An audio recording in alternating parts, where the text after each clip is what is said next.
protocolar com o Ministério Público Federal?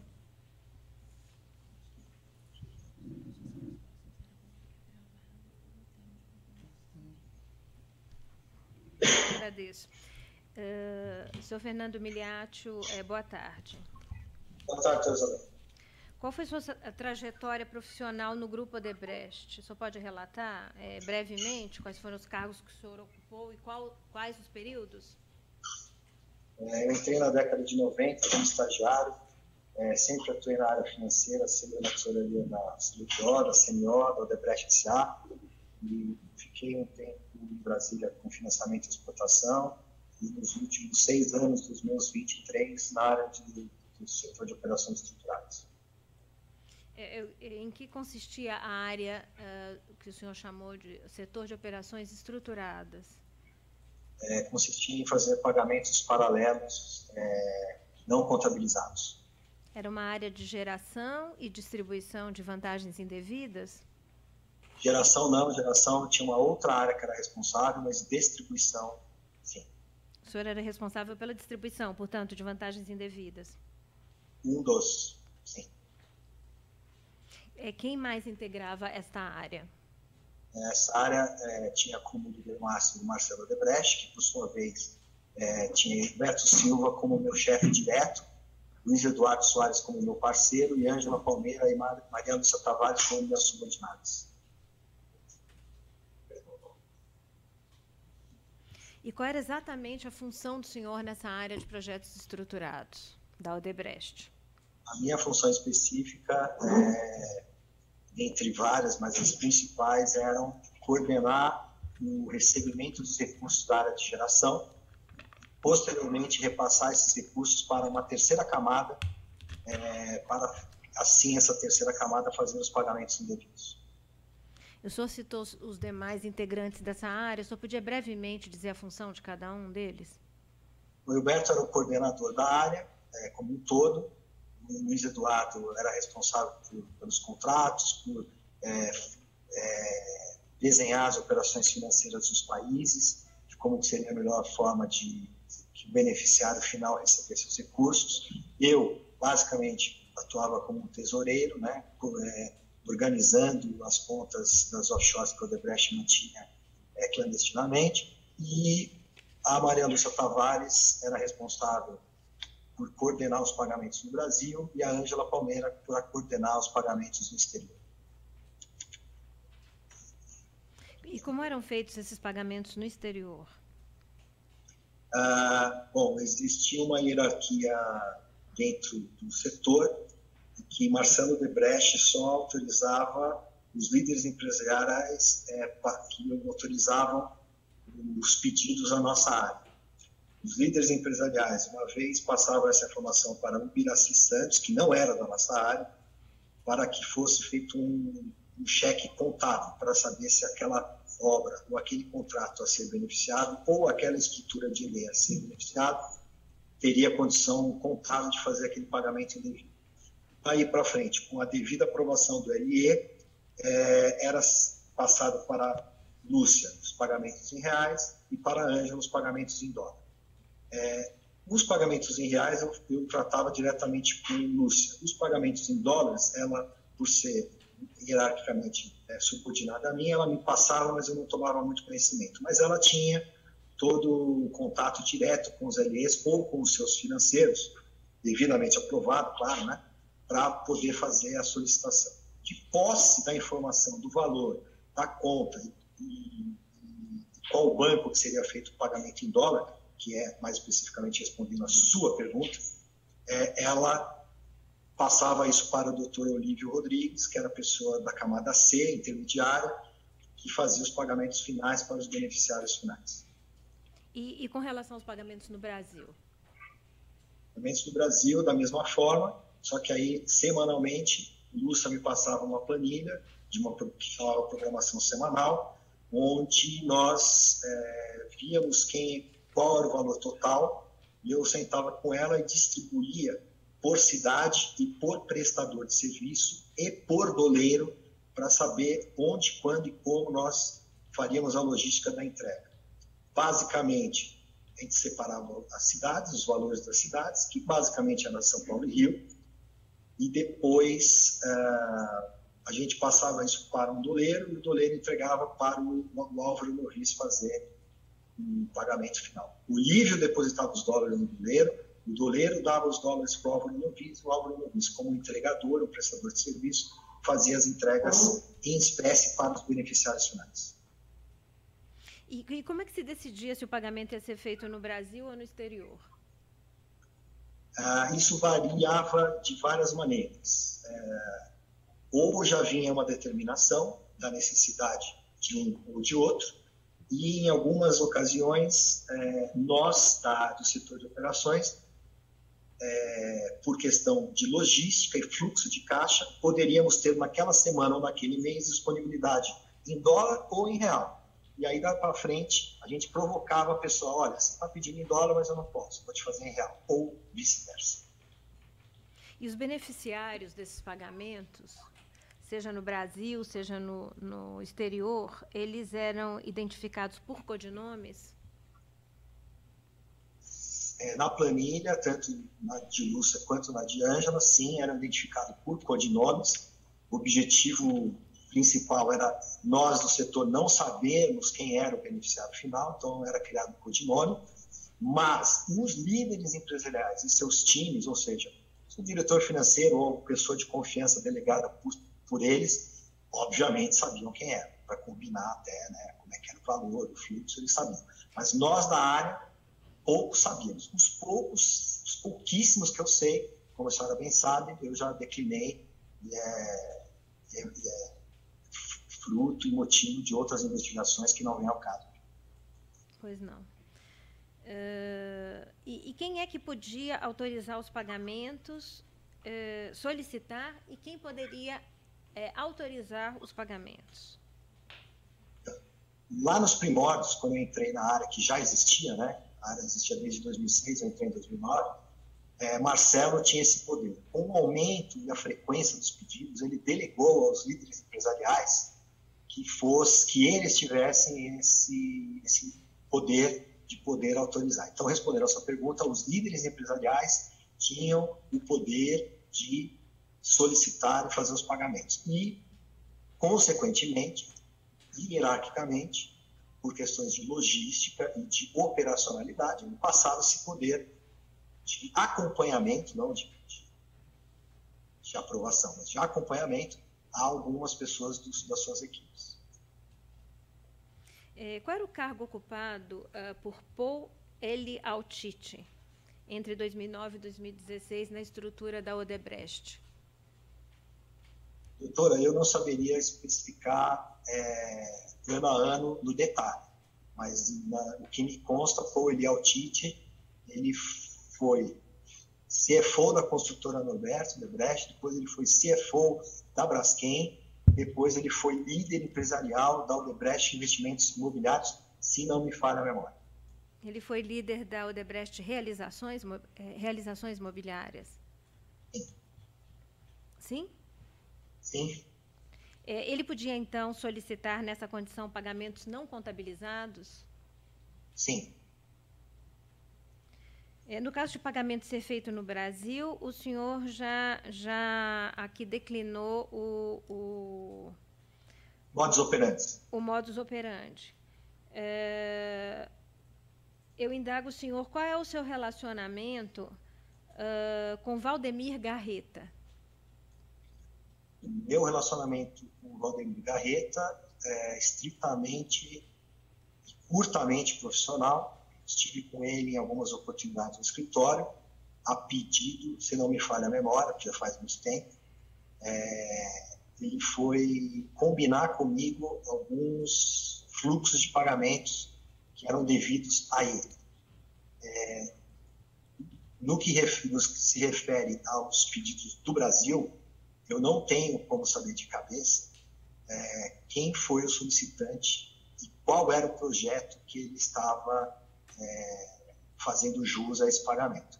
O que eu tenho muito claro na minha mente, se eu lembro, que uma das ocasiões que ele esteve na minha sala, no escritório do Odebrecht, lá no Butantã, foi que nós ligamos para um dos executivos da Odebrecht no Peru, que eu não me lembro qual, e para fechar e saber se realmente o pagamento dele estava autorizado. Parece que tinha um atraso, então ele queria receber, e eu consultei, então, na frente dele, esse nosso executivo no Peru, que disse que sim, que poderia ser pago. A gente, na ocasião, combinou o fluxo e depois fizemos as entregas do jeito que foi combinado. Então, se o senhor pudesse explicitar de que forma, então, o senhor ajustava com ele a entrega de valores... Ele, então, ia ao escritório da Odebrecht, ele foi algumas vezes, o senhor disse? Ele foi, no mínimo, umas 3 vezes na minha sala, mas eu tenho conhecimento que ele passava em outras salas de outros executivos que ele não me dizia qual. Nesse momento, já era feita a ele a entrega de valores de vantagens indevidas?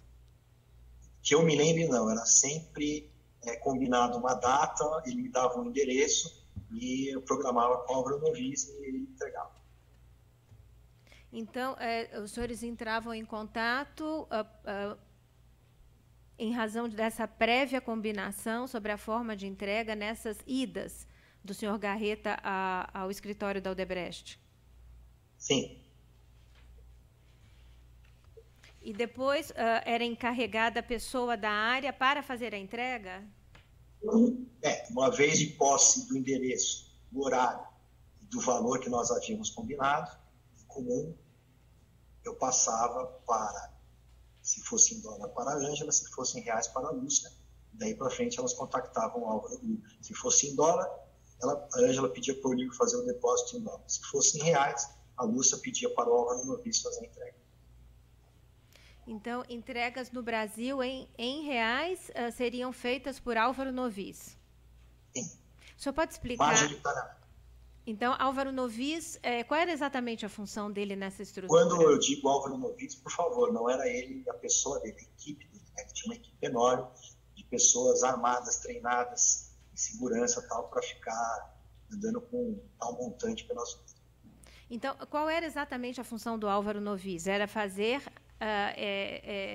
atuar nesta entrega através da equipe dele? Era o nosso prestador de serviço para entregas em espécie de reais no Brasil. Certo. Se fosse no exterior, ao invés da equipe de Álvaro Novis, o senhor disse que seria mobilizado? A Ângela passava as informações de conta, banco e valor para o Olívio Rodrigues, através das offshores dele. Tinha várias, ele fazia os pagamentos para o beneficiário final em contas em dólar.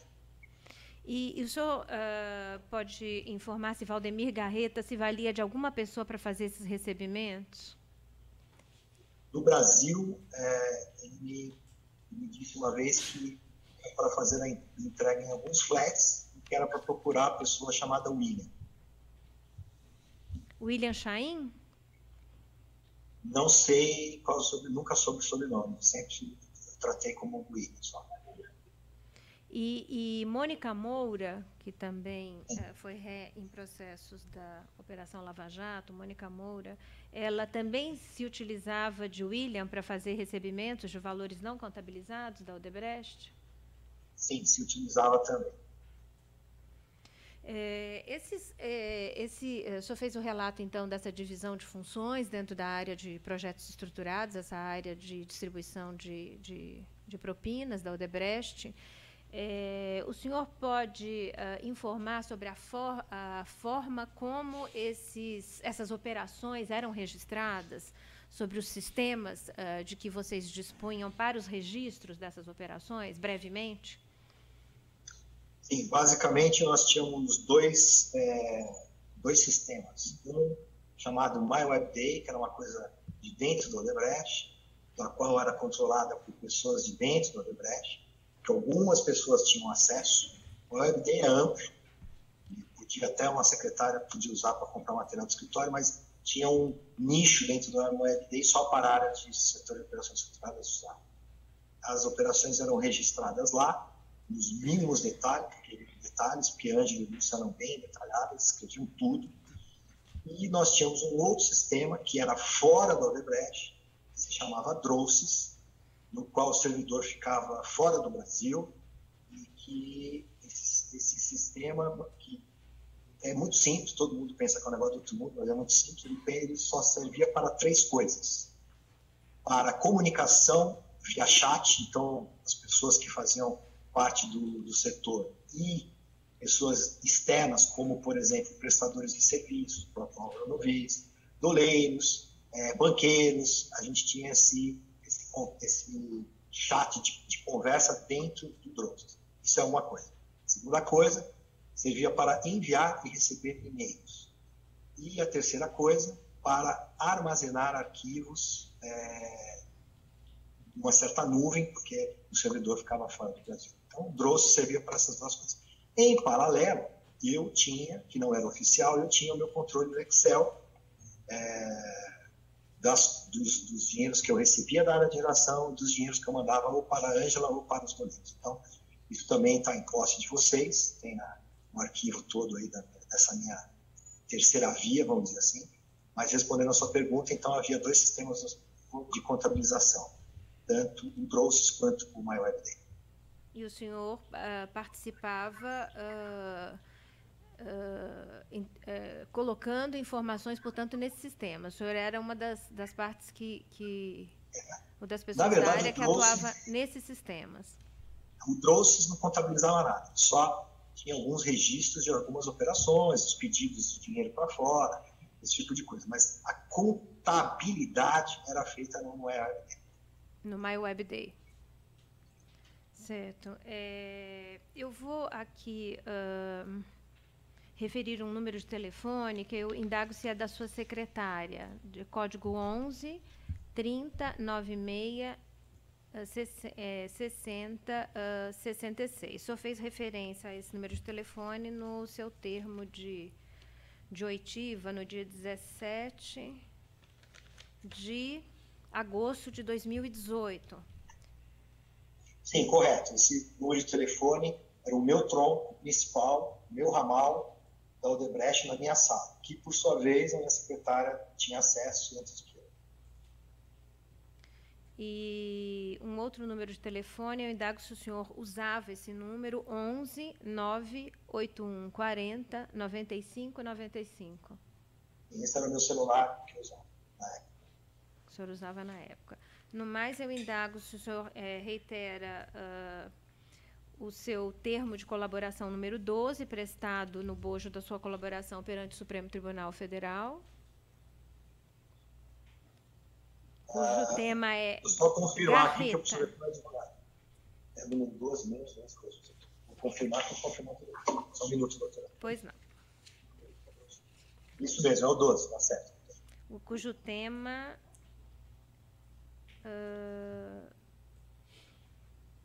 eram essas referências a Valdemir Garreta. E indago também se o senhor também confirma, ratifica inteiramente o termo de depoimento que o senhor prestou perante o Ministério Público Federal no dia 17 de agosto de 2018. Qual a data? 17 de agosto de 2018. Está juntado nos autos para controle dos demais no evento 3, anexo 225. O senhor confirma? Perfeito, confirmo. Acabei de ler aqui. Pois não. Então, sem mais indagações, Excelência. Obrigado. Senhor Fernando, o senhor mencionou, a certa altura do depoimento, líderes empresariais. O senhor pode descrever quem seriam esses líderes empresariais? O senhor mencionou apenas um deles, né? Sim. Sim, Excelência. Líderes empresariais são pessoas... Assim, a Odebrecht S.A. é uma holding na qual ela tem várias empresas operacionais. Então, nós temos Braskem, eu vou falar as que eu lembro, tá, doutor, na época, tá? Braskem, Odebrecht Realizações Imobiliárias, Foz do Brasil, que cuida de saneamento, Infraestrutura Brasil, que era o Benedito Júnior, Montagem Industrial, que era o Márcio Faria, o Tite era o LI de Realizações Imobiliárias, Fernando Reis era de Foz do Brasil, o Carlos Fadigas era da Braskem, e tinha o Luiz Mameri, que era LE de América Latina e Angola. Então, o que eu me lembro são os principais desses LEs. Que são LEs? Líderes empresariais, designados por Marcelo como se fora presidente de cada uma dessas empresas operacionais. É isso que são organizadas. E desses líderes que chegaram a conversar com o senhor para solicitar pagamentos?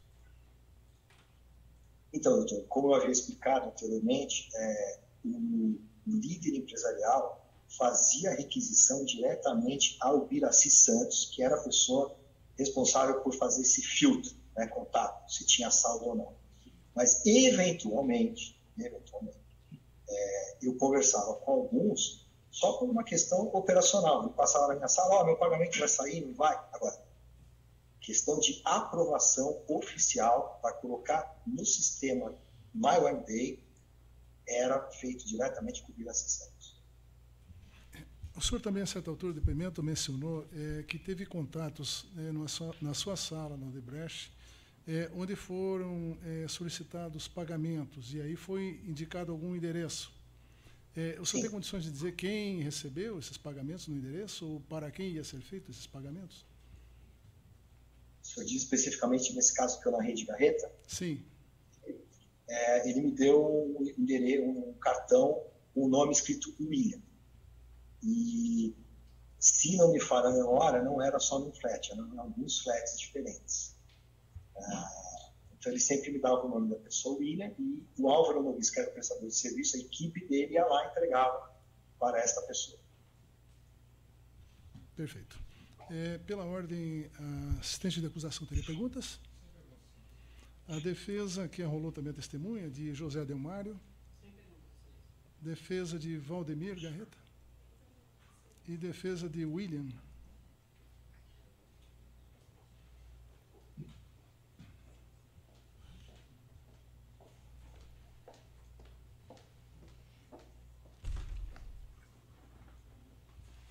Boa tarde, excelência, boa tarde, procuradora.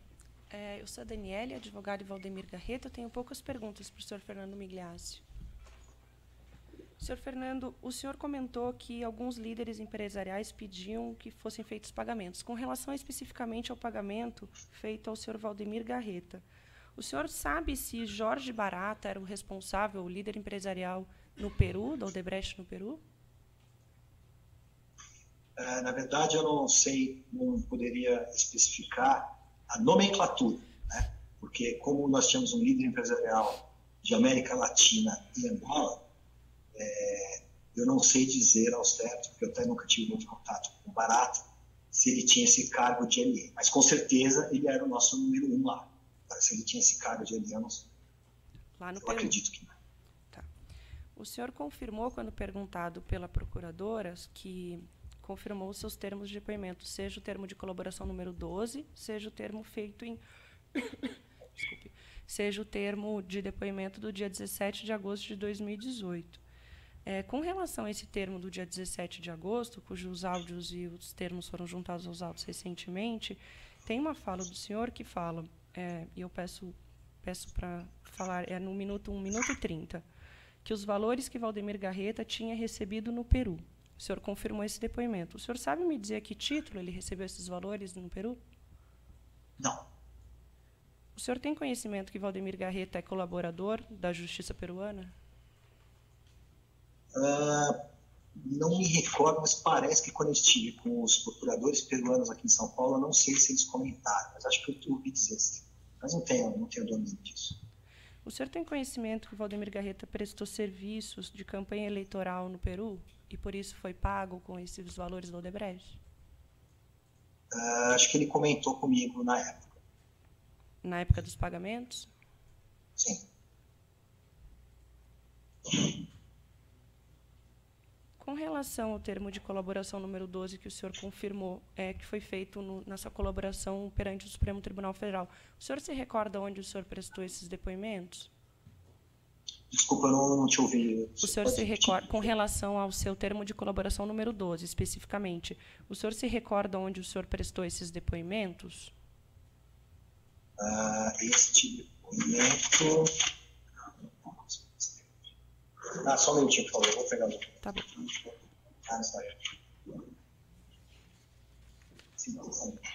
Não.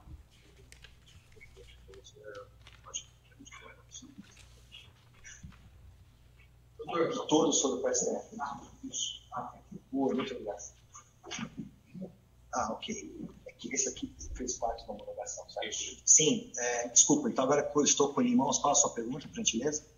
Sim, com relação ao termo de colaboração que foi feito perante o Supremo Tribunal Federal, especificamente com relação ao termo de depoimento número 12. É que tem um questionamento da defesa com relação à necessidade ou não de juntado de seus autos.